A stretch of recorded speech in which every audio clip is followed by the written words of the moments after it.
Muy buenas noches, les habla Ángela Vidal. Hoy, como cada noche, vamos a Hello there. compartir My name is Alexandra Heller Nicholas, and I'm a film critic, author, and academic from Melbourne, Australia.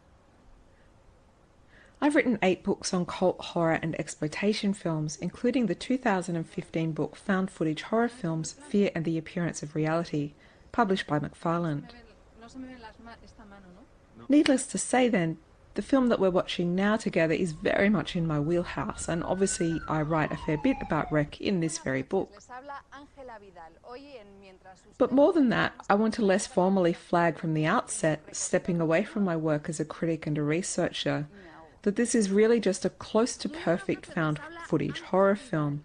And I say that not just as someone who studied this subgenre quite extensively, but really also just as a massive, massive fan. I don't wish to brag, but I'm going to. I mean, it's no overstatement. I've literally seen hundreds and hundreds of found footage horror films, which, when you consider how cheap and easy they can be to make, it's perhaps actually not that surprising to realize that there are really that many out there.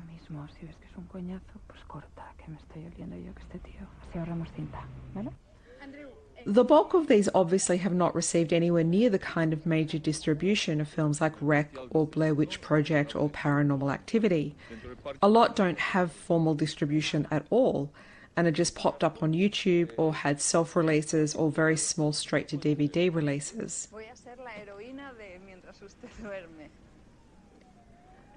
So in light of all of this, I want to do something a little different with this commentary today, which I feel fits really nicely with the broader spirit of found footage horror as being formally a little bit out there. What I want to do is use Rec as a kind of springboard, a really useful point with which we can look back at what came before it in terms of found footage horror especially, and then in turn look at what came after it. From the outset then, this is not going to be your usual run-of-the-mill commentary where I do scene-by-scene analysis and talk at length about the production designer or things like that. Now, don't get me wrong, these people, all these people who were on the crew and in the cast, like all films, they do enormously important and often invisible work that rarely receives the attention that it deserves. So I'm choosing this approach not because I don't think that Rec can be approached in that way, but rather that for me I think the best way I can give you bang for your buck is to look at Rec through an alternate lens, one predominantly linked to genre history and the broader cultural and social factors that influence both found footage in general and Rec itself as an absolute classic of the found footage horror category. That all being said, maybe the nuts and bolts of Rec are a good way to frame how we'll take that journey together. There's 3 people I want to flag from the outset. Most immediately, of course, are our remarkable directors, Jaume Balaguerro and Paco Plaza. It is sort of the stuff of legend now that they'd previously worked together in 2002 on an actual documentary called OT the Movie, which is a live on-tour style concert film about the singers involved in a really popular Spanish television show called Operation Triumph, which I believe still runs annually beginning, I think it began in October 2001. Obviously it's not called Operation Triumph in Spanish, but it's a beautiful language, and I don't want to butcher it in case I cause a diplomatic incident, an international diplomatic incident between Spanish-speaking countries and Australia. It's a beautiful language and I just don't want to kill it. So tonally, Operation Triumph is really as different from Rec as you can possibly imagine. It's a sort of concert-based film based on this singing variety show, and it has a reputation. The TV program's really established a reputation of where people who go on to do things like Eurovision, they're often discovered on this TV show. But, and to give you an idea of the more general context that I'll be framing this commentary through with you today, I really want to flag that there's at least one other very, very, very awesome found footage horror film that also focuses on pop stars, the brilliant 2010 Japanese horror movie Shirome, which stars actual members of the J-pop idol group Momoiro Clover Z, or Momoclo if you're a real fan.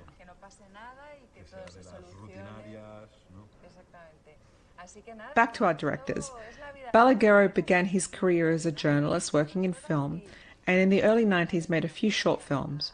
One of these was Alicia in 1994, which won Best Short Film at the prestigious Sitges Film Festival. And his first film as solo director was the really brilliant but still quite underrated The Nameless in 1999. His following films included Darkness in 2002, which was his English language debut, and he followed that up with Fragile in 2005, also in English, starring Calista Flockhart and Richard Roxburgh.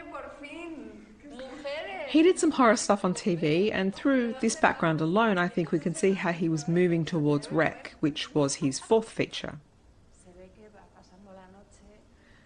Now he, of course, would go on to co-direct Rec 2 with Plaza again, and he directed Rec 4 on his own, and he also wrote the screenplay for Rec 3. He's still working today beyond the Rec franchise, releasing Muse in 2017 with Franca Potente, and in 2011 he directed one of the best Spanish thrillers made this century, actually just one of the best thrillers made this century, the devastating Sleep Tight with the great Louis Toussaint. Plaza likewise is linked very closely to the Rec franchise, but has also really established a name for himself as a very accomplished solo director in his own right. Like Balaguerro, he began his career with a series of short films, making his name internationally in 2004 with an absolute banger of a werewolf film called Roma Santa, starring Julian Sands.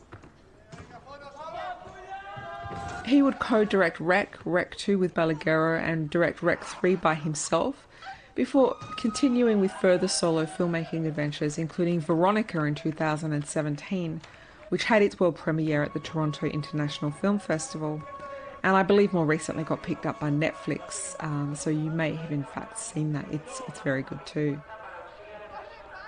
And while there's obviously a lot of other people I can bring in here, editor David Galar, cinematographer Pablo Rosso and producer Julio Fernandez, I really want to emphasize from the very outset here just how much of this film's punch hinges on the casting of Manuela Velasco as Angela Vidal specifically. So much of this film's emotional impact really depends on her and her performance. Now, she of course pops up in Rec 2 and Rec 4, but she started working in Spanish television in 1983. She was very young, she was only 8 years old. She worked a lot in primetime television in Spain, but she'd also had the odd role in feature films long before she took the starring role in Rec. One of her first appearances in a film, I believe, was Pedro Almodovar's Law of Desire in 1987. So just before she starred in Rec, she was also the host of a TV program called Quadrosphere. Again, this is a rough translation. I am not going to even attempt to pronounce that in Spanish. I apologize to Spanish speakers who are listening at the mere thought of me trying to say that word in Spanish. I would kill it. This was a kids show that basically intercut kid-friendly news reports in with stuff like Dragon Ball Z. This is basically the Lord's work, if you will, at least if you're 10 years old. So it's also perhaps worth noting that in 2001 she was in Carlo Gil's slasher film School Killer. So again, all of these different streams of her past work really again seem to come together in the figure of Angela in a way that may not be as immediately familiar to those of us outside of Spain at the time of Rec's original release. And to say that this all paid off is an understatement. Not only for Manuela, who won the Goya Award for Best New Actress for this role, but the film itself just hammered the awards circuit the year it was released. Premiering at the Venice Film Festival in August 2007, Rec also won a Goya for Best Editing and was nominated for Best Special Effects. It won the Grand Prix at Fantasporto, the Silver Scream Award at the Amsterdam Fantastic Film Festival, and at Sitges it won Best Director, Best Actress, the Audience Award for Best Picture, the Jose Luis Guana for Critic Award, and received a special mention in the Grand Prize of European Fantasy Film. Rec cost $2 million to make and took $32.5 million at the box office, and it's frequently voted one of the best found footage horror films of all time, if not one of the best horror films of all time. Anyway, so you get the picture. This is something really special.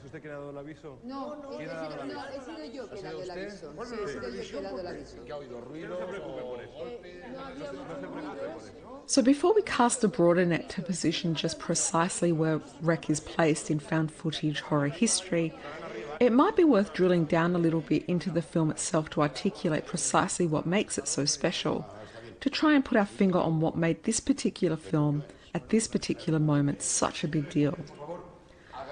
Like a lot of found footage horror, although as films like Cloverfield indicate, certainly not all of them, one of the big drawcards to this kind of filmmaking is that you can pull off some pretty amazing stuff with an impressively small budget. And it is this that precisely led Balaguerro and Plaza to conceive the project in the first place. In an interview with Ain't It Cool News in 2001, Plaza said, quote, "We began to think about a film we could shoot with a video camera and a few friends.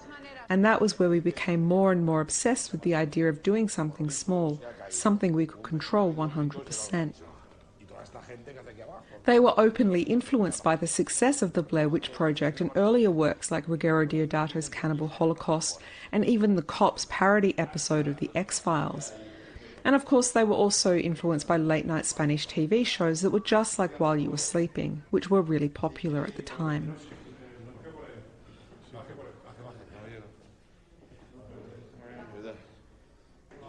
Alright, so let's start off quite broadly with found footage horror just by working through some general things that might help us get our heads around it as a broader phenomenon and how that lets us tap back into Rec specifically.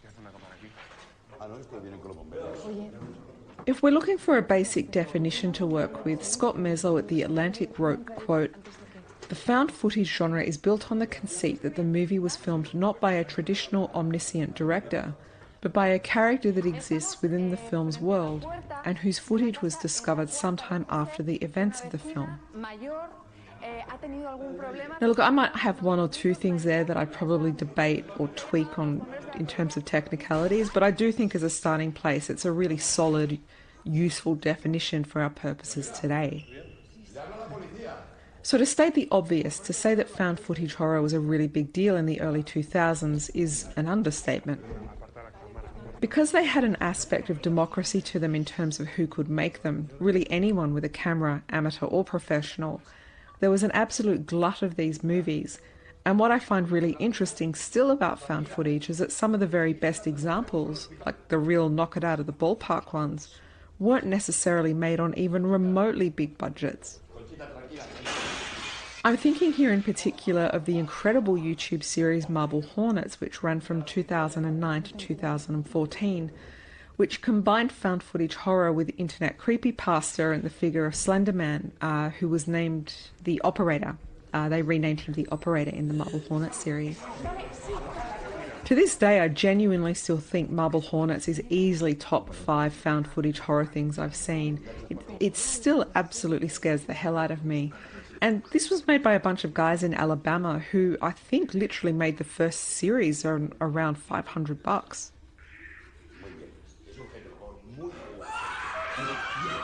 Marble Hornets was massive. It has over 5 million views on YouTube, and it's just extraordinary. It just blows my mind that they did so much with so little. What is so significant here is that they didn't get this success despite the minuscule budget and lack of polished, expensive tech equipment, but precisely because of it. Marble Hornets works so well because it's a combination of really great, clever storytelling, but also because the very low production values that define it are precisely what grant it its air of authenticity. So through something like Marble Hornets, we have the ability to see found footage horror as something really interesting. On one hand, it can actively oppose dominant industrial models where big budget Hollywood films reign supreme. But on the other hand, and again as films like Cloverfield indicate, they can be completely part of that model as well. They can come from that big blockbuster Hollywood tradition. But the success of a film isn't tied to its budget or more traditionally successful distribution models. Found footage horror therefore forces us to think in really different ways about a whole bunch of assumptions about how the film industry, and horror especially, works more generally. There's a quote I often turn to when I think about found footage horror films from this perspective by one of the very rare women who have worked in this subgenre, alongside directors like Tara Anise, who made a film called Dark Mountain, and the wonderful Ash Clark, who did The Devil's Doorway.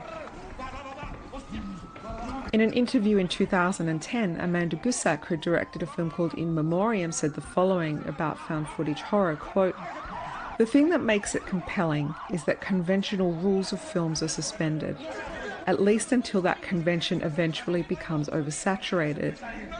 As a result, our expectations don't work as they normally do. So, since we're looking through a point of view that's essentially estranged to us, instead of being able to use convention's rules to determine the outcome of a moment, we fill in the blanks of the story with our own primal terror." Now, I think this quote is right on the money in how a whole range of things come together in the experience of watching found footage horror that sort of trick our brains. And it's not just about perspective or point of view.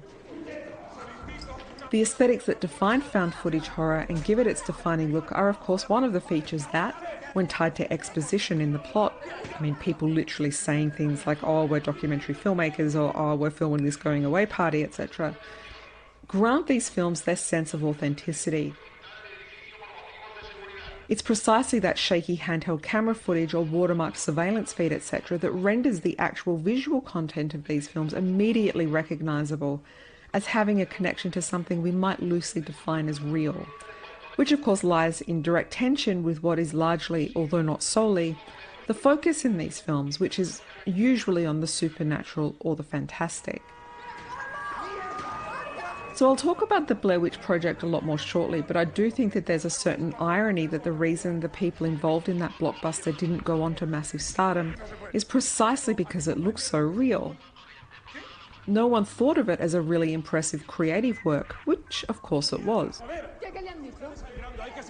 Sean Smith at Newsweek noted this exact paradox with the Blair Witch Project, noting that, quote, "The biggest problem was that no one who made the film got the credit for its triumph. Because it was shot by the actors on handheld video and the dialogue was improvised from a plot-only screenplay, studio execs doubted that American Sanchez could direct a normal film." Which is super sad because as a filmmaking experiment, even if you're not into the film as such, few people could deny that Blair Witch Project was driven by an extraordinarily creative spirit that really paid off, both financially and in terms of its impact on its very large international audience. This question of technical ability is really interesting if we think of a much lesser known found footage horror film, Megan is Missing from 2011, directed by a man called Michael Goy. While this really underrated and really harrowing film, if I might add, really relies heavily on the same kind of replication of authenticity that we see across the found footage category, no one can doubt the technical credentials of the man who made it, even though it has a very low budget. Goy is a cinematographer who's worked on things like American Horror Story and Glee, and was, at the time that he made Megan is Missing, the president of the American Society of Cinematographers. So in a lot of these cases, what we see is actual amateur filmmakers allowed onto the same playing field as quite impressive professionals who employ amateur aesthetics to create the sense of authenticity that lies at the heart of found footage horror. I would argue that we can't underplay how important this is in terms of broader ideological questions about who gets the right to make movies in the first place. At the heart of this relationship between amateur aesthetics and handheld camera work, we find the heart of what really makes found footage horror tick. It destabilises our belief in where the lines between fact and fiction lie. Even when the subject matter is completely over the top and fantastic and completely not real, when presented in this manner, our brains play that little trick on us. Even the briefest little flicker of what if, somewhere subconsciously, it will add to our experience of horror. There's a great quote from John Kenneth Muir, who wrote that, quote, "The found footage genre reaches its apex of success when it transports you so successfully into another life or world that you start to get a little panicky yourself, like you're actually there and unsafe." This sense of danger makes these films feel like a game, although the ontological status of Blair Witch Project, and later to a lesser degree Paranormal Activity, was part of the hype and the thrill surrounding those blockbusters. You know, is it real or is it fake? Logic, of course, tells us that there's probably not a lost documentary crew in the Maryland woods being tormented by a centuries-old witch. Rationally, we know that, but sensorially, these films imply to us through the codes and conventions of non-fictional filmmaking that maybe these facts are true, maybe it is true.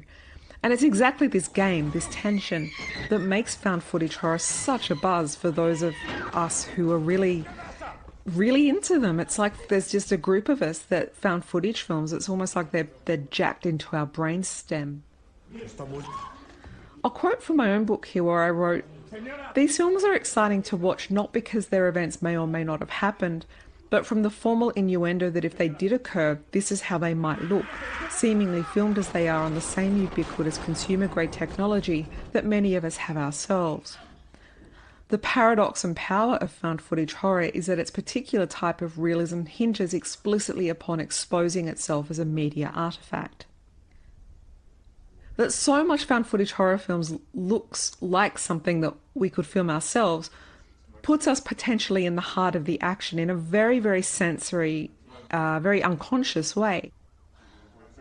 Even in the case of Wreck, we see professional cameraman Pablo's technical skills deteriorate throughout the film as the action grows increasingly intense.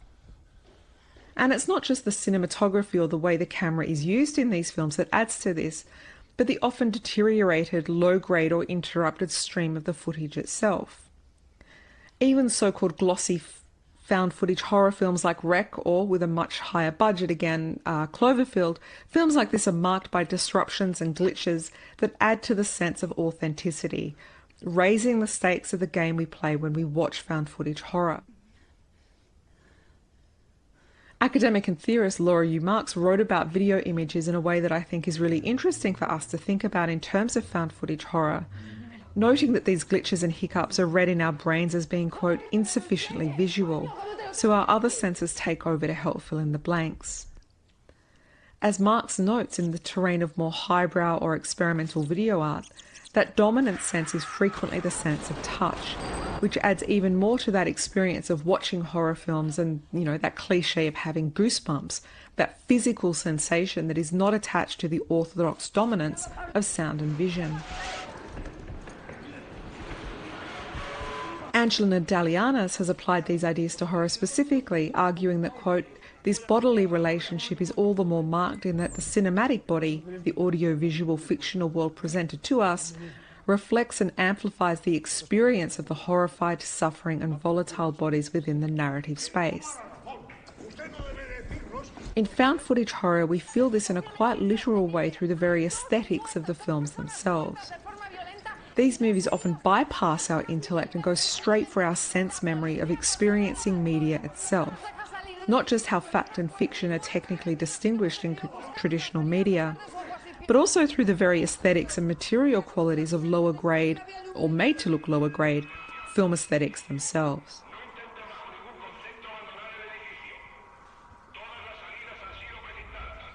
So if we take a preliminary step back, a history I'm going to dig a lot more into shortly of found footage horror is generally reduced to being kicked off by, in the mainstream at least, very much by the blockbuster success of the Blair Witch Project in 1999, with a few usual suspects like Cannibal Holocaust, the 1992 Belgian film Man Bites Dog, and Michael Powell's Peeping Tom from 1960 as additional precursors.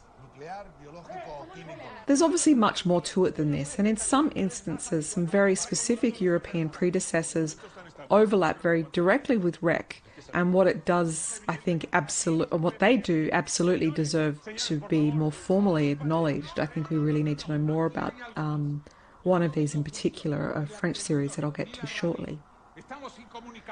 But yes, Blair Witch Project is really where this became a truly mainstream trend, although it's worth flagging, And this is, again, one of those things that's often overlooked a fair bit when we talk about found footage horror, is that while we tend to assume that Blair Witch really kicked off this trend as it exploded, with September 11, we actually saw found footage really fade into the background in terms of more multiplex-friendly horror, at least, and the rise, of course, of torture porn. This was when films like Saw and Hostel really went through the roof, and so much has been written about those kinds of movies tapping into the zeitgeist of that particular September 11 kind of environment, or you know, the way that horror worked into that popular imagination. What sometimes is easy to miss is that found footage horror had that initial Blair Witch Project spike, then a lull, but then returned to the foreground after one very important major commercial corporate transaction.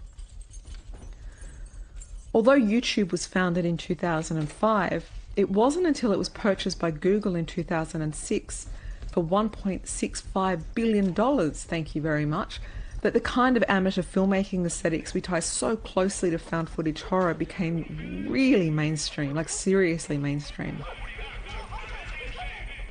There were, of course, things like, you know, there were precursors. There were things like home movies, and obviously in terms of mainstream media, we had things like America's Funniest Home Video shows and the different national variants of that. But YouTube was really where we saw an enormous spike in broader screen literacy regarding amateur filmmaking. People very, very quickly en masse got used to watching stuff that looked like this.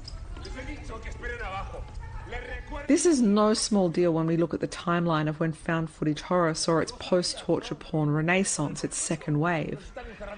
2007 was not just the year that Rec took the world by storm, but also George A. Romero's Diary of the Dead hit the international festival circuit, and by early 2008 we get our first really, really big budget found footage horror film blockbuster, which of course, again, is Cloverfield.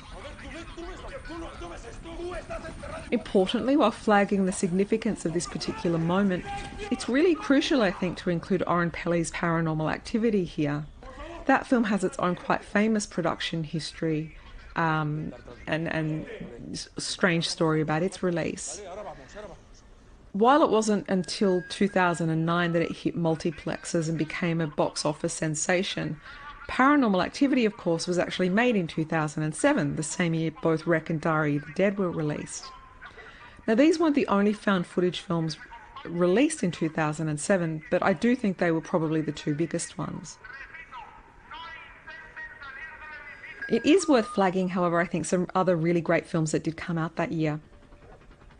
John Rothro's Exhibit A has a special place in my heart because the people involved in that film very kindly let me use the poster art for that movie for the cover of my book. And it's also a really important example of a rare found footage horror film that doesn't concern the supernatural. It's actually a really brilliant film about domestic violence. Jonathan Hensley's Welcome to the Jungle was also released in 2007, as well as Exhibit A. The home movie premise of Exhibit A in particular really underscores that connection to YouTube. It almost feels like it's a home movie that the teenage daughter in that film might have just uploaded herself. We can see the privileging of the tech aspect in the very title of Rec alone. It makes quite explicit the centrality of technology through which the story being told plays out through. One of the more fun moments that flagged this materiality and self-awareness is where Angela asked Pablo to rewind the footage so she can watch Conchita's death again to verify what happened. Like something like, at least, you know, Michael Haneke's Funny Games, probably most obviously, we see the kind of temporal manipulation displayed from within the world of the film itself. This kind of experimentation stems from the very premise of found footage horror. The fact that the recording of this material is so central to the actual story really gives space for this kind of playfulness.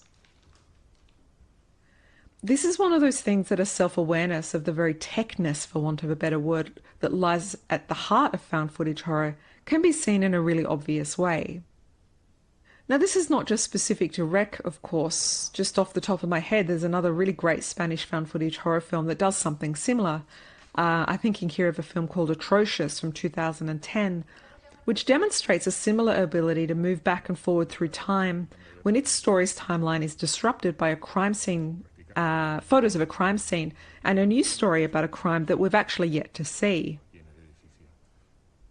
This kind of reflexivity and self-awareness is not rare in found footage horror, and we see a similar riffing on actual filmmaking and video making references just even in the titles of a few later found footage horror films, like Eddie Brown's Camera Phone from 2012 and Nathaniel Nose's Cut Print that same year.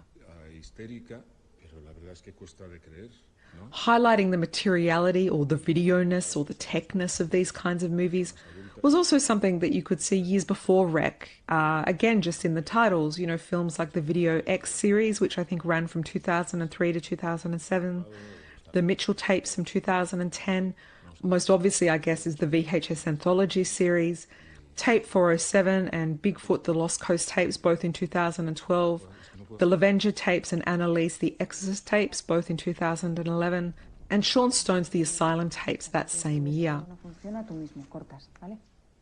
Now, one film I've obviously not mentioned here, of course, that die-hard found footage horror fans will be horrified that I've neglected thus far, is of course John Eric Dowdall's The Poughkeepsie tapes, also released in 2007, the same year as Rec. It had some issues with distribution, which is heartbreaking because for my money it's really one of the all-time great found footage horror films, and like Rec and Marble Hornets, it unambiguously still just scares the shit out of me. The Poughkeepsie tapes director, of course, would go on later to make the US remake of Rec, Quarantine. Now, despite my love for the Poughkeepsie tapes, I am not a fan of the remake at all, although I'm certainly not a remake-ophobe, and neither were Rec's original directors, but I'll talk more about Quarantine shortly.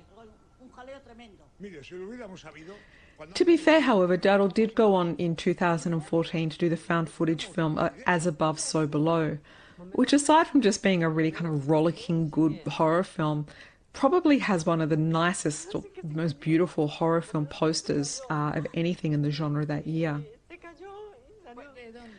So Quarantine, I'm not a fan of it, but some time has passed and I've moved on and almost all is forgiven.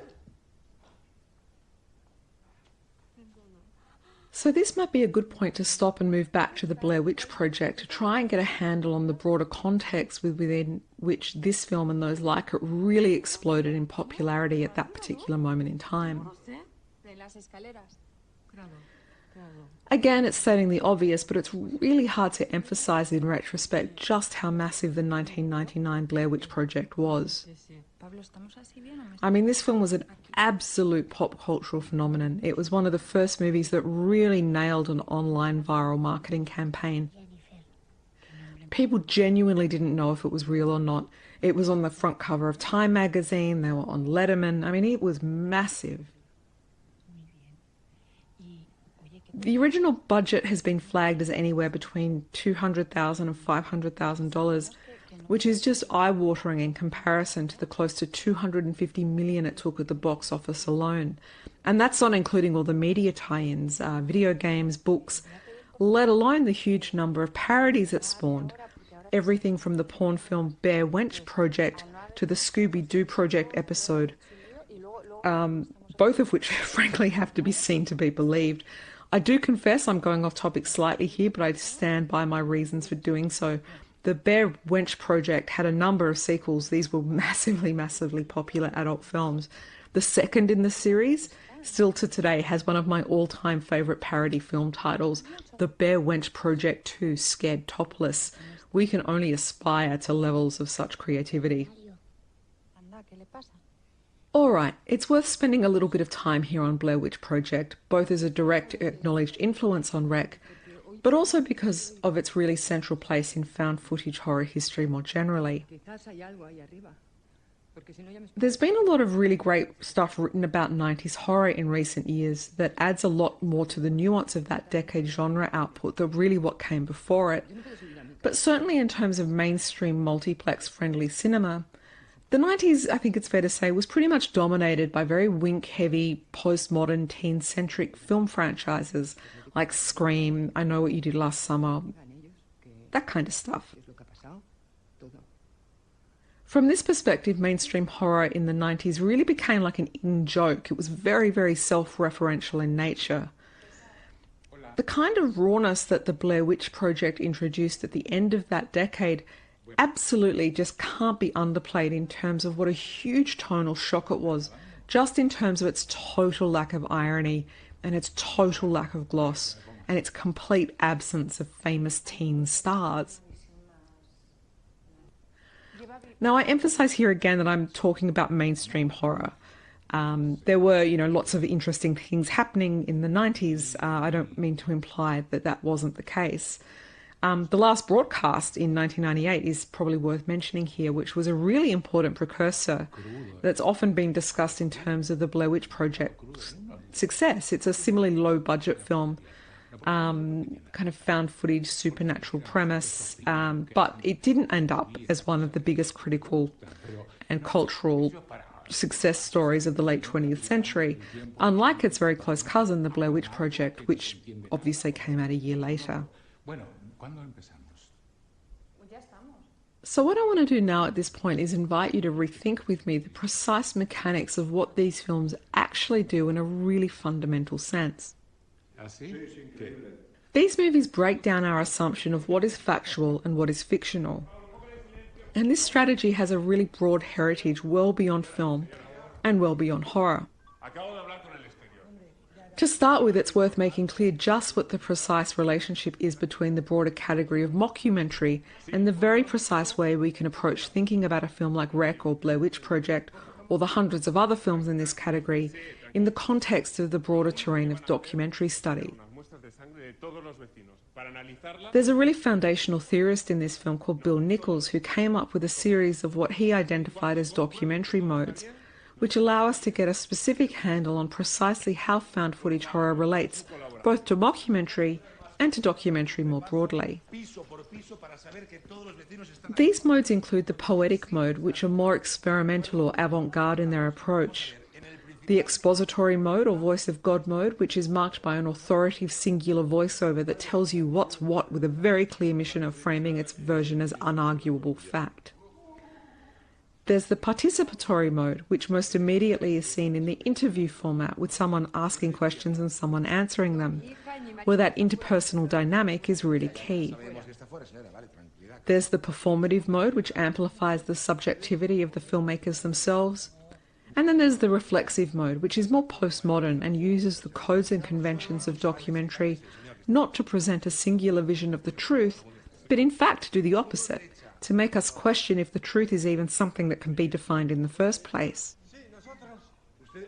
In one way, found footage horror taps into this last mode because I think that these films fundamentally are about our loss of faith in technology. Many of these films hinge on the belief that things, often but not always supernatural things, can somehow be captured and proven on film, and that this is the ultimate act of power and expression of technological dominance. From this perspective, they are tales drenched in hubris because time and time and time again, technology fails or can't be trusted. It might be able to capture that supernatural something, but that doesn't protect or save those who wield the camera. Now, I think this angle is particularly relevant when looking at found footage horror films like Wreck that explicitly deal with religion and spiritual belief. Exorcism found footage films here are a case in point. Things like The Last Exorcism and, I hesitate to even mention it, but the absolute dumpster fire that was The Devil Inside. But while we might find traces of the reflexive mode in the relationship that I think found footage horror films have to do with truth, and more specifically the ability of media tech to triumphantly capture that truth, more overtly relevant to this category is the last of Bill Nichols' documentary modes that I want to discuss, which he calls the observational mode. This has been sometimes referred to as fly-on-the-wall filmmaking, and has manifested in movements like cinema verite and direct cinema. It's based on the assumption that the camera is fundamentally able to capture a kind of objective, even pure truth. The tension between this and the reflexive mode in found footage horror is in large part where I think a lot of our anxieties come from when we watch these movies. in terms most immediately of the nuts and bolts mechanics of the scary things that happen. It's a girl possessed by a demon in the attic. It's a ye olde witch who tortures children in the woods. That really puts us in a kind of tug of war between the dominant fantastic content of these films and the belief that yes, while the camera can capture some kind of objective truth a la the observational mode, but it gets all twisted and messed up by our anxieties that all this shiny, expensive tech might be malign. It could be a wolf in sheep's clothing and we're just blindly believing anything that it shows us.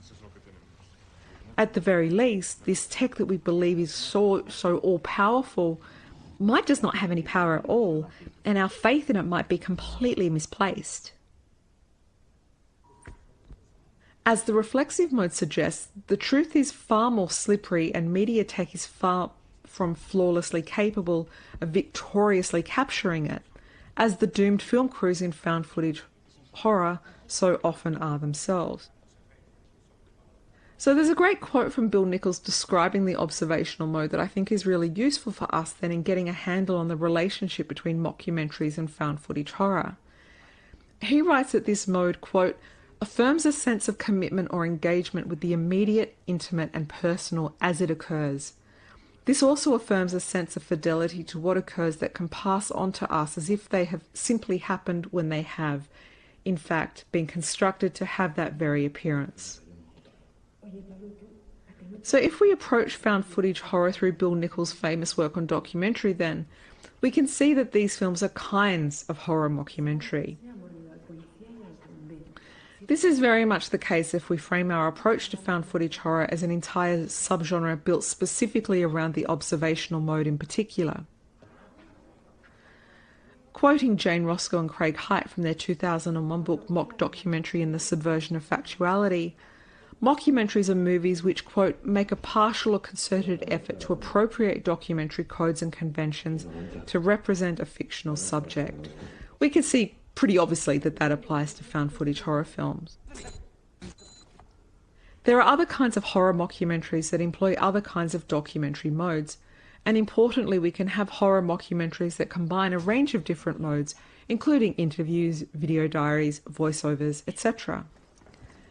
It's interesting at this point then to recall that, as any fan of the Blair Witch Project will tell you, that movie was originally not intended just to be the pure found footage that we now recognise as being that film's sole primary formal signature.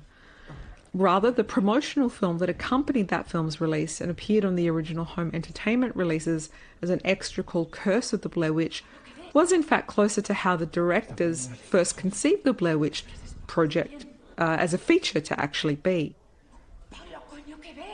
Now that version was cobbled together with a range of different documentary modes to mimic more of a traditional documentary in a much more slick final product than the famously raw handheld footage of the final version. But even the final released version still muddies the waters a little, and there's aspects of hybridity flagged from within. The whole film, like Wreck, is based on the making of a documentary or the making of a news report. So in both films we see the more traditional participatory modes at play, as both Heather in the Blair Witch Project and Angela in Wreck go through these more traditional signature acts of one-on-one interviews. But of course they're placed in the context of that more fly-on-the-wall filmmaking, which effectively defamiliarises the entire media apparatus by pulling back the curtain. These films show us the behind-the-scenes stuff that we don't really see in most documentaries, how these interviews are set up, staged, etc. So if we want to find the origins of where horror and this manipulation of factuality, this blurring of the non-fictional with the fictional through form in a way to create a sense of horror and verisimilitude, we can go right back at the very least to writers like Mark Twain and Edgar Allan Poe, who famously wrote sci-fi or horror-themed hoaxes when they worked as newspaper reporters in what were effectively creative writing exercises during the 19th century. We of course also have the mock letters, diaries and journals in classic horror literature from writers including H.P. Lovecraft, Mary Shelley, Henry James, Ambrose Bierce and of course Bram Stoker's Dracula. These weren't presented as true stories, but importantly they were formatted in a manner which for their readers would have been understood as being more typical of communicating factual information. A narrative trick which clearly had a demonstrable effect in adding a little bit of punch to these famous tales of terror. I'd argue that in this broad way we can draw a direct line from these early works of literature right through to found footage horror films. And then of course we have Orson Welles' notorious adaptation of H.G. Wells' classic alien invasion tale War of the Worlds, which was broadcast on Halloween Eve in 1938. This was a big deal. It's really hard to underrate just how bananas people went over this. And there's been an enormous amount of research done on audience reception of this radio play that was presented as a live news broadcast. Even at the time, university researchers were right on it. They were doing interviews and surveys with people who listened to it. And they drew some remarkable data and anecdotal evidence that was taken very close to the time of the actual broadcast. The bottom line is that Wells and his team at the Mercury Theatre presented a teleplay based on the famous, alien invasion story that was formatted as a really familiar live news broadcast, with live crossings to people in the field. It sounds funny to us today that people may have actually fallen for this, but if you go back and listen to it, and it's not hard to find, it's actually quite remarkable how some of the tricks they use, such as unexplained gaps in transmission to create a sense of disorientation or discomfort in their audience, are actually still used in found footage horror today. But today they take the shape of sudden bursts of white noise or visual distortion. I really do urge you to track this down if you've not heard it, and if you're a found footage fan. I mean, it's not just interesting in a historical sense, it's also actually really good. Throughout the recording, Wells states at various points, this is a radio play, it's not true. But a few people that have written about this have actually argued that he was being somewhat disingenuous about this, because he knew that people would be changing the dial to their program during the ad breaks of a much more popular show on another station. So that people would actually be darting between these two programs and missing his little disclaimers. He was really clever. The War of the World radio broadcast is a really interesting place for us to really start our brief historical overview here, because it taps into something I mentioned earlier that I see very much lying at the heart of found footage horror, and what makes it so effective. Our faith in technology and our anxieties around what happens if that faith is misguided or misplaced. Radio at this particular period was massively popular, at least equal to what television will later become. And in his really excellent book, Haunted Media, Jeffrey Sconce totally nails what made this such a significant moment in media history by recognising that the War of the Worlds radio broadcast was, quote, as much a panic over the new and rather suffocating presence of mass communication as it was a panic over extraterrestrial invasion. He continues in words that I think really amplify what I've been saying about faith and found footage horror, that, quote, the War of the Worlds broadcast almost provoked the radio audience into a crisis of faith and a potential unsettling examination of its own investment in the medium. These are the questions that films like Wreck and Blair Witch Project really ask. What if this thing that we assume is our pathway into facts and truth is in fact corruptible, unreliable, or impotent? I think that Sconce's articulation of a crisis of faith is really as true now as it was then, and the punch of found footage horror really comes from precisely that. So in my book I look at a couple of other early ancestors of the found footage horror film, safety films from the 50s and 60s, and what I call snuff fictions, fictional movies based on the premise of real snuff films. And I think both of these thematically and stylistically inform more contemporary found footage films in really different ways. In terms of safety films, I've been particularly interested in the road safety films by Ohio's Highway Safety Foundation in the 50s and 60s, and how they incorporated often very intense actual footage of real-life car crash scenes with comparatively hokey reenactments. Now, they didn't just do highway safety, though, and one of the most mind-blowing films I've ever seen, I swear to God, is a Highway Safety Foundation film called The Child Molester, made in 1964, that uses actual crime scene footage from the abduction, assault and murder of little girls. They show their, little bodies. It's absolutely gruesome. But it cuts and pastes this into this sort of cheesy, almost Brady Bunch-like, don't take candy from strangers, kid kind of framework. It's a safety film clearly aimed at children. It's weird and heavy. It's on archive.org, I think, if you're curious. But please note, you've been warned. The shot of these dead children really does come as quite a shock. Now, this seems quite a stretch at first, but when you watch something like Megan is Missing, which has a similar stranger danger theme, it's really interesting to weigh up the role of creating a sense of authenticity in the moral messages of these two films. In the kind of didactic motives, that these are moral lessons. Don't take strangers from candy. Don't talk to strangers on the internet. Similarly, I really believe we can find traces of what found footage horror films do in regard to this collapsing of the lines between between fiction and non-fiction to create a dramatic impact and a sensory shock associated with horror in what I call snuff fictions, which are fictional films that are predicated on the assumption that quote-unquote real rape, torture and murder are in fact filmed for a commercial motive, feeding the basest desire of its underground clientele.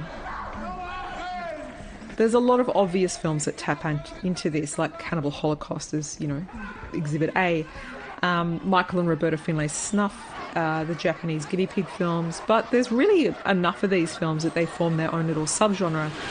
Just a random selection, we have things like Joe D'Amato's Emmanuel in America, Roger Watkins' Last House on Dead End Street, Paul Schrader's Hardcore, Cronenberg's Videodrome, Bigelow's Strange Days, Anthony Waller's Mute Witness, Amembar's Thesis, Joel Schumacher's 8mm, and Oliver Assayas's Demon Lover, just to name a few.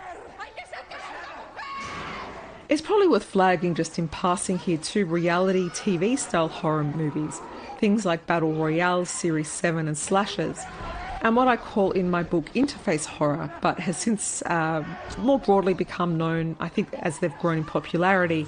They're generally called computer screen horror films.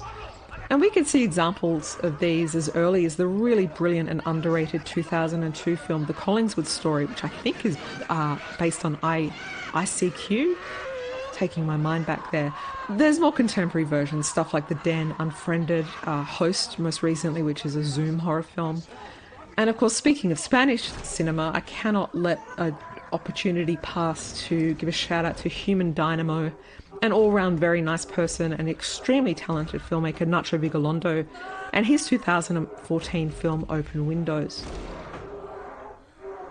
Now, as I mentioned earlier, Ruggero Deodato's Cannibal Holocaust was cited as a direct influence on REC, and the importance of that film in particular cannot be underplayed in terms of its legacy on found footage horror as a broader category more generally.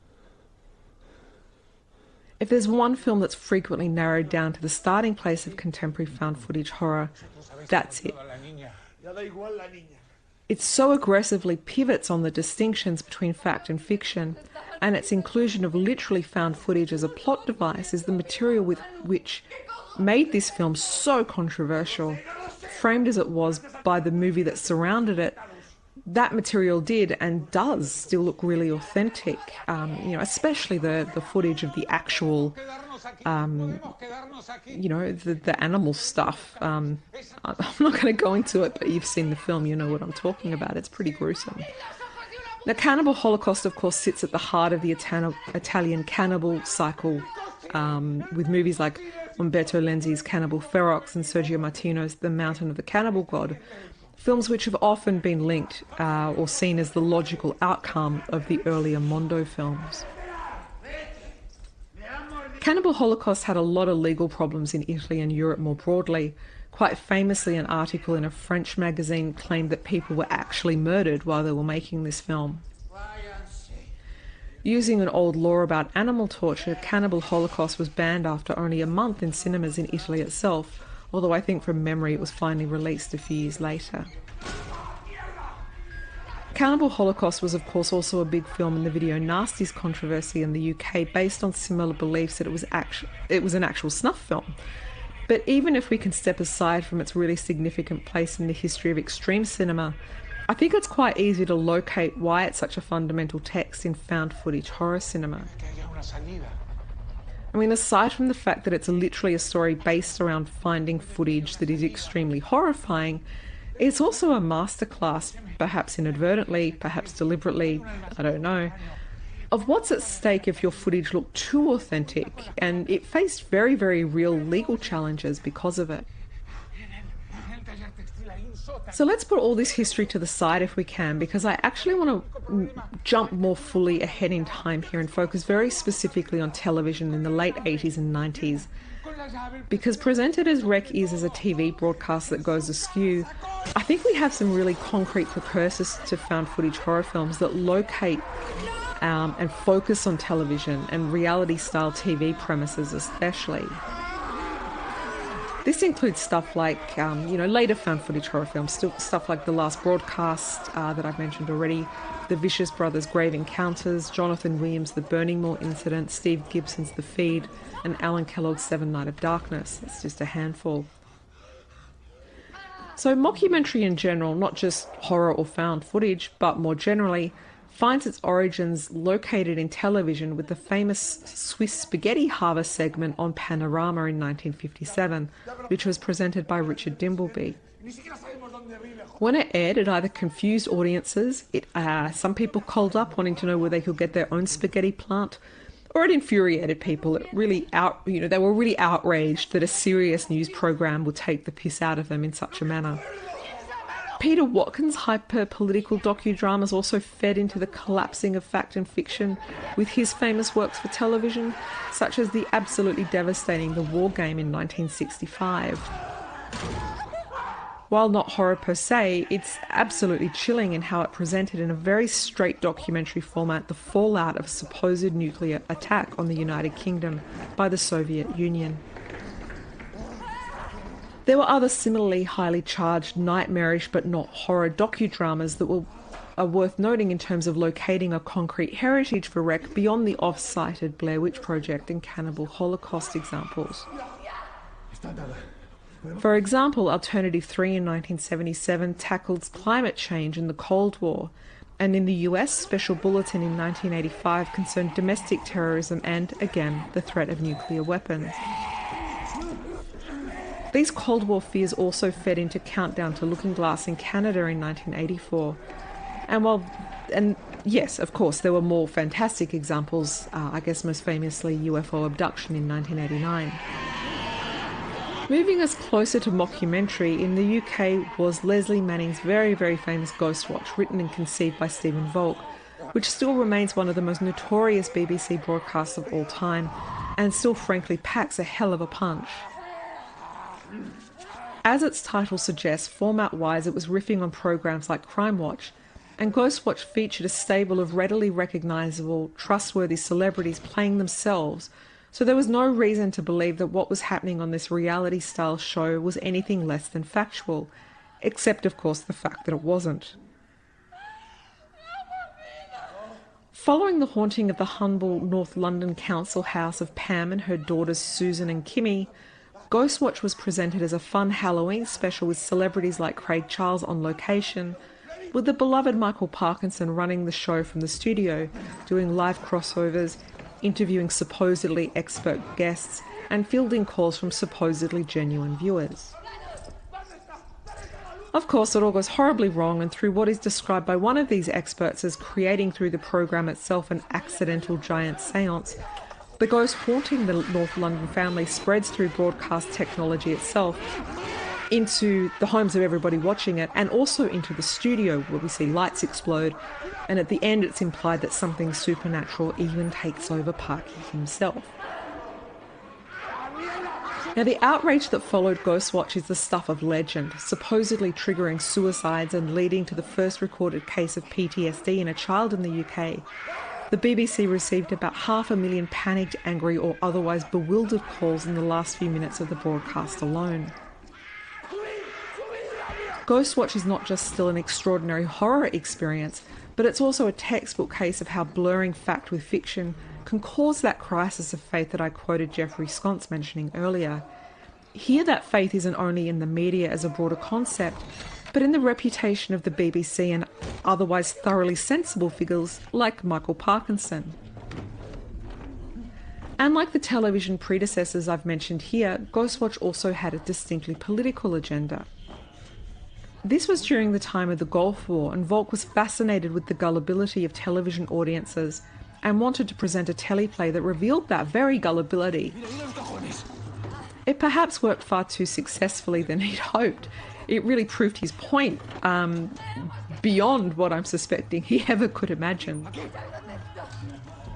But when it comes to Wreck in particular, there's one far less well-known television series that predates Ghostwatch that I consider it my personal mission to make far more well-known than it is, because it is, in my eyes, nothing less than a blueprint for every kind of found footage horror film or horror mockumentary trend that would explode after the success of the Blair Witch Project. I'm talking about a French series of television shorts called The Forbidden Files, conceived by an extraordinary filmmaker called Jean-Teddy Philippe. There were originally about 12 episodes of this series, which ran anywhere from 4 to 14 minutes in length, and they're nothing less than prophetic when it comes to the future of horror mockumentary, and films like Wreck in particular. Now, I'm not saying that I think that the directors of Wreck, or really even any other found footage horror movie for that matter, would have known this earlier French series. I don't think it had particularly wide distribution since it first aired in 1989.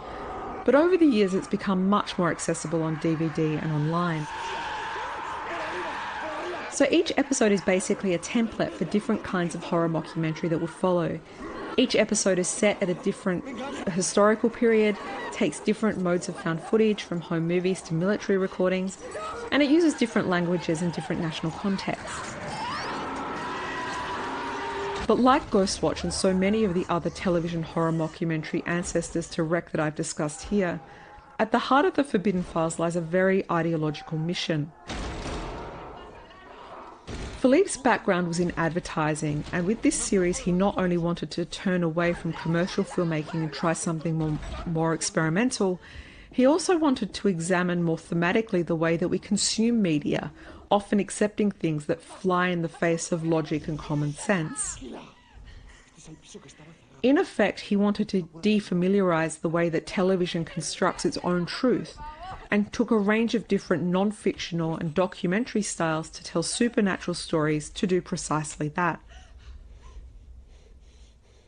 Most directly relevant to us here in the case of Wreck, and other TV crew-oriented found footage horror films I've mentioned earlier like Grave Encounters, is the episode of The Forbidden Files called The Ferguson Case, which mimics a live television broadcast, just like Wreck does.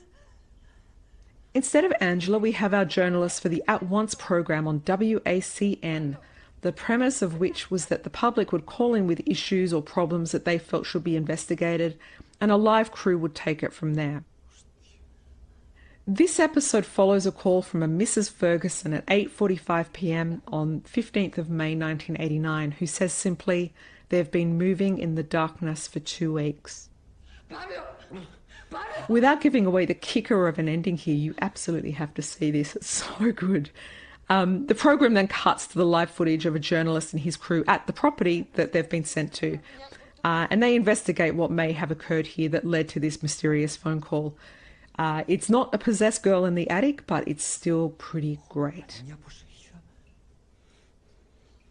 So I guess all of this leads us back to Wreck and what we find in the attic. I mentioned earlier that I wasn't the biggest fan of the US remake of this film, Quarantine, despite my love for the Poughkeepsie tapes, and neither were Balaguerro and Plaza. Quarantine is effectively a direct cut and paste job remake-wise. The aesthetics and style are largely the same, But there's one important deviation that for both myself and Balaguerro in particular really took away what made Rec so powerful. So yes, at first look, it's really largely just the language and cultural differences that separate the films, until we get to the central mythology upon which the original really pivots. As you know, if you've seen the remake, it removes the entire Vatican possession storyline completely, instead opting for a more secular and less explicitly religious explanation about a doomsday cult and chemical weapons, if I'm correct. Going from memory here, it's been a while since I've seen it. I don't want to watch it again. I love you, but I don't want to watch it again. Balaguerro was pretty blunt about his feelings of quarantine in an interview with Fangoria, saying it's exactly the same except for the finale. It's impossible to enjoy quarantine after Rec. I don't understand why they avoided the religious themes. They lost a very important part of the movie. In one sense, it might be easy to dismiss this as just as a cultural difference thing. In my book, I think I cited statistics that suggested that 70% of people in Spain identified as Catholic compared to only 2% of people in America. While there are, of course, strong overtones of the zombie subgenre in Rec also, for me this emphasis on religion in the original Rec locks into what I've been touching on repeatedly throughout this commentary: the question of faith and our unblinking, unhesitating trust in media technology to be able to capture the truth, and the anxieties that arise when that utopian ideal of mass media technologies is revealed as untrustworthy, impotent, and even corruptible. Think about what this film is fundamentally about. A TV journalist and her cameraman doing a program on a night in the life of some local firefighters, and they join them on what appears to be a pretty standard emergency call-out. They quickly discover it's not so standard at all, as they are locked down in the apartment block and some kind of contagion spreads throughout the residence. Making their way to the mysterious attic, the journalist and cameraman discover that it is the former residence of a man who worked for the Vatican, who discovered that demonic possession could spread as a viral contagion. Using a young girl as his case study, when discovering just how contagious she was, he locked her in the attic to die and vanished. In their search for the truth, the journalist and their cameraman discover the girl, who appears to kill them both in the dramatic final moments. But it's not only the researcher in the attic who had his religious vocation go askew and his faith shattered. To spell it out, Angela and Pablo are also on a sacred mission that ends with their misguided faith in technology having some pretty dire consequences. All the way through this film, like so many other found footage horror films, we hear Angela demand that Pablo keep filming, that there is something vitally important to having their extraordinary events documented on camera through media technology. It validates their experience. It's evidence of something unbelievable. It is their journalistic drive that leads them to the discovery of the girl in the attic, and they have been driven by the faith that their determination will lead to some kind of redemptive moment of truth. Importantly, however, it does not. All the camera captures is their deaths and their failure to save anyone. The camera can't save them. They solve the mystery, but their faith in their mission has been for nothing. Rec therefore doesn't necessarily only tap into Catholicism as a Spain-specific religious denouement that is uniquely tapped into the context of its production. It does something much bigger. Rather, it asks us to look at the dark side of faith, how even well-intentioned blind belief is still blind and doomed to failure. It is the balance between these two elements that make Rec such a powerful horror film. This is a horror film that's spoken to an audience all around the world, regardless of the religion of the audience who's seeing it. This is because, as Videodrome taught us, media technology is our new church, our new faith, our new spiritual framework. This is where the power and subversion of found footage horror at its best truly lies. These films make us question that faith, as we should. Rec, like so many other examples I've spoken about throughout this commentary, is a gut-punch reminder that media technology is something we should remain eternally vigilant about, especially when it comes to matters of our own survival. It's really useful, perhaps, to return to found footage horror films that focus explicitly on questions of religious faith. Not just Wreck, but, as I address in my book, Daniel Stam's The Last Exorcism from 2010 and The Devil Inside by William Brent Bell from 2012, especially both films, of course, that I've mentioned earlier.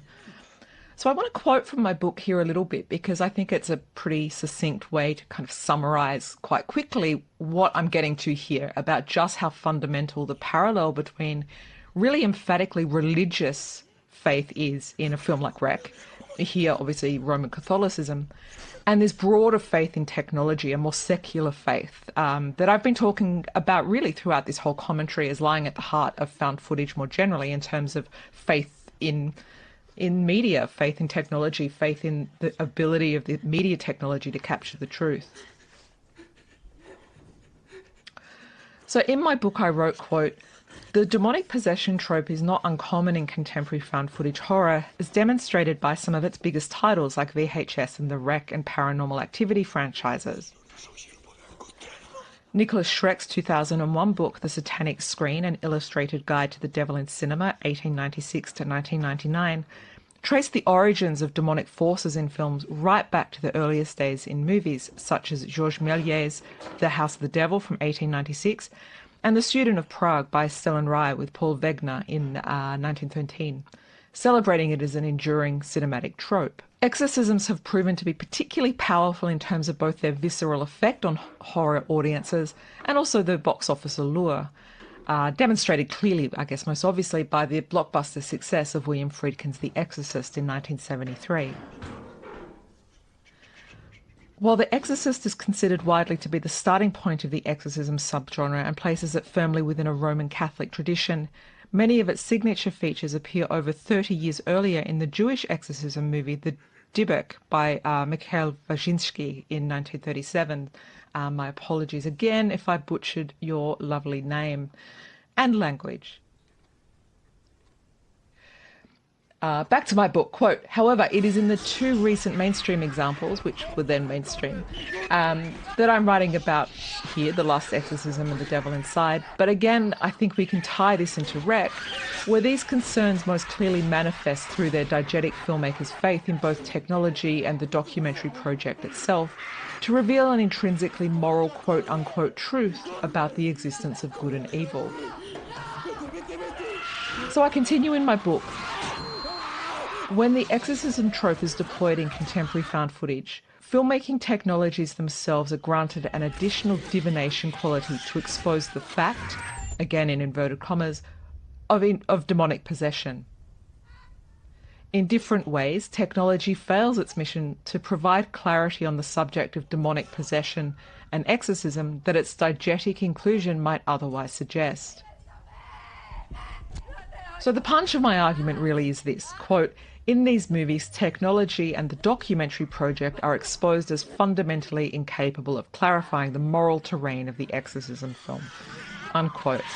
And as I've really been arguing throughout this entire commentary, I think this can really be applied in terms of technology itself as a kind of spiritual belief or a secular religion, even in films that are not explicitly about the church, possession or exorcisms, or a belief in God or some other kind of powerful being. In these films, the faith is put in technology, in media technology, as that powerful being, and that faith is shattered time and time and time again.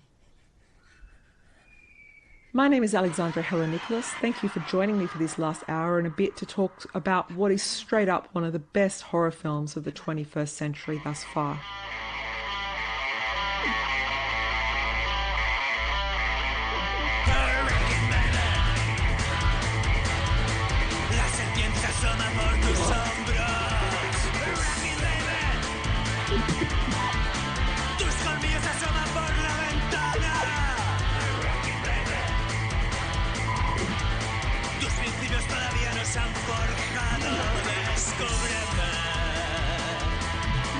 Los paraísos artificiales.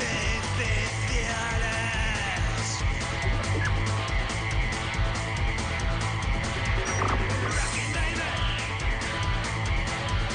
Dios asustado ha dejado la ciudad. Rockin' baby.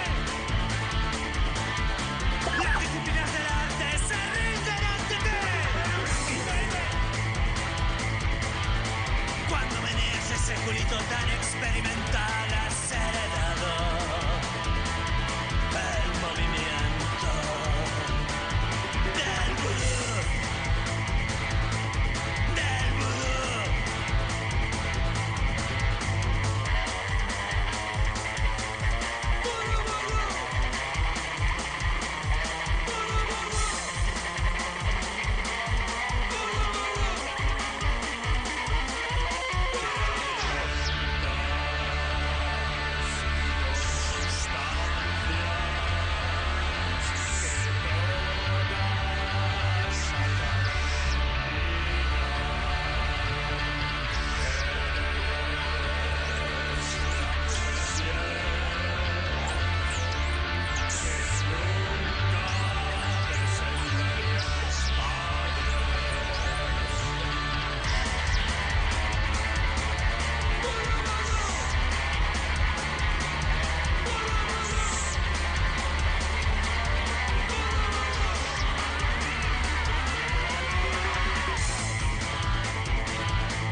Rockin' baby. La mujer destrona al hombre repetitivo. Rockin' baby. La sinceridad es algo narrativo para ti. Rockin' baby. En tus entrañas el diablo pide consejo, ha fracasado el sistema educativo. Educativo. Rockin' baby.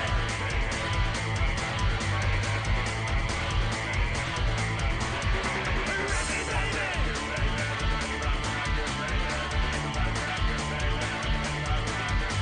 Rockin' baby. Rockin' baby.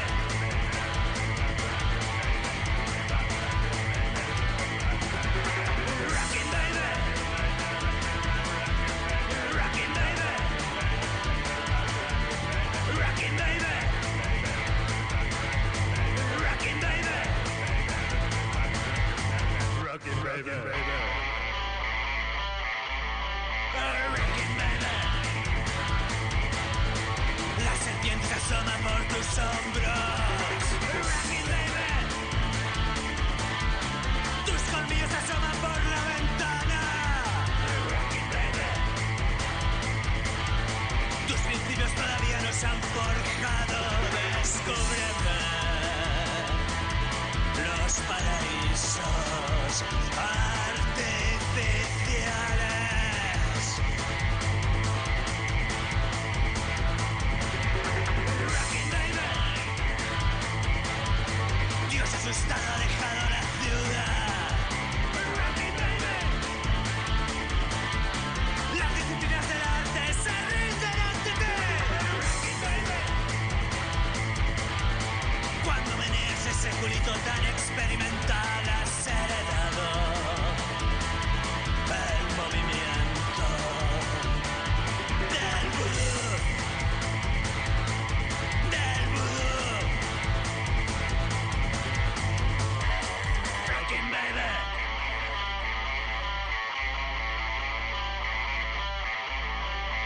Rockin' baby.